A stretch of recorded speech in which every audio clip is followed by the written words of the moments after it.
Неделя празднования Дня Республики в Инти началась с литературно-фольклорного фестиваля «Ловье Кыв. Живое слово». Основная идея организаторов – возродить и укрепить национальную культуру народов Коми-края.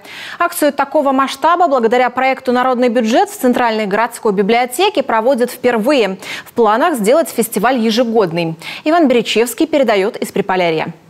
Идея фестиваля витала в воздухе уже давно. В год столетия республики возник проект. Поэтому организаторы Интинская центральная библиотека хотели сделать упор не только на литературу, но и в целом на историю и культуру Коми-края. Опыт проведения крупных мероприятий в Центральной библиотеке уже есть. Ночь искусств, Библия всегда проходит с размахом.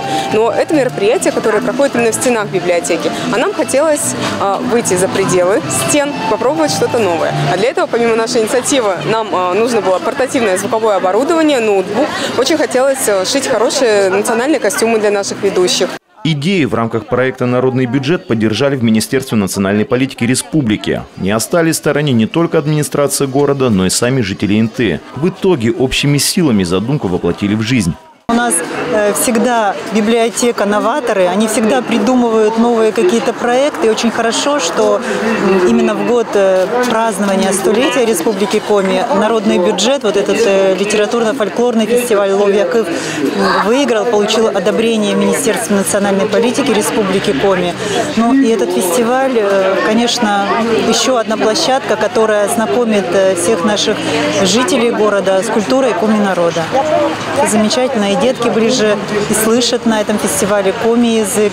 В рамках фестиваля зрители познакомились с творчеством интинских поэтов. На сцене выступили артисты со всего района. Тут же у Центральной библиотеки развернулась целая ярмарка. Творческие мастерские, в ремесленной зоне мастер-классы, игровой сектор. В летнем кафе наливали иван-чай с пряниками и сушками. Каждый мог выбрать себе в подарок книгу из современной краеведческой литературы. Очень довольна работой нашей библиотеки и тем материалом, который они берут в работу, и какое место они занимают в культурной жизни города. Сегодня первый раз проводится такое мероприятие. Оно очень насыщенное, интересное.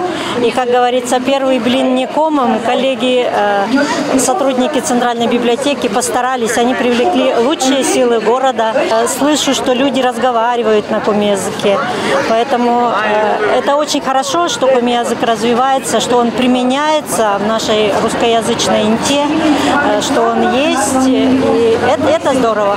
Фестиваль собрал большое количество гостей. Некоторые узнали для себя много нового. И поскольку для организации праздников такого масштаба у Центральной библиотеки теперь все есть, «Ловье Кыв» планируют проводить ежегодно в преддверии Дня Республики. Иван Беречевский, Ольга Доценко, Данил Макаров, телеканал Юрган, Инта.